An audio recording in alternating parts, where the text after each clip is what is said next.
இன்னியோட எங்கள் அப்பா இறந்து 8 ஆண்டுகள் நிறைவடையுது. அந்த ஒவ்வொரு நாளுமே எங்கள் அப்பாவை நினைக்காம கடந்த நாட்கள் கிடையாது. செல்லம் போல் ஒரே பொண்ணு, எனக்கு ஒரு அண்ணன், நான் ஒரே பொண்ணு, தாங்குவாங்க, அப்படியே வச்சு தாங்குவாங்க. திடீர்னு 19 வயசில் உலகமே இருண்டுருச்சு. எனக்கு பக்க பலமாக இருந்த என் தந்தை இறந்துட்டாங்க. இன்ன வரைக்குமே என்னால் அதை ஜீர்ணிக்க முடியலை. ஈஸியாக ஒரு டாபிக் என்னை வந்து ஹர்ட் பண்ணும் அப்படின்னா அப்பா தான். நான் வந்து அப்பா இறந்ததுக்கப்புறம் அப்படி டோட்டலாக மாறிடுச்சு, எல்லாமே மாறிடுச்சு. இப்போல்லாம் வந்து சின்னதாக ஏதாவது ஒன்றாலுமே எனக்கு ரொம்பவே ஹர்ட்டாக இருக்கும்.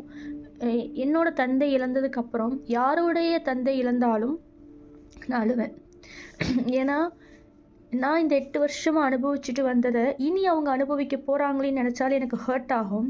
நேற்றைக்கு கூட நடிகர் ஜீவாவுடைய தந்தை வந்து ஒரு ஆக்சிடெண்ட்டில் மரணிச்சாங்க அப்படிங்கிற நியூஸ் எல்லாம் கேட்டேன்.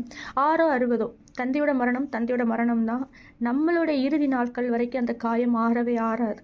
நான் சொல்கிறது கரெக்டு அப்படிங்கிறது கண்டிப்பாக இன்னொரு தந்தை இறந்த உங்களுக்கு மட்டும்தான் தெரியும். என்னடா இவா மீடியா முன்னாடி வந்து சும்மா கண் கலங்கி அழுது நடிக்காளேன்னு நினைக்காதீங்க.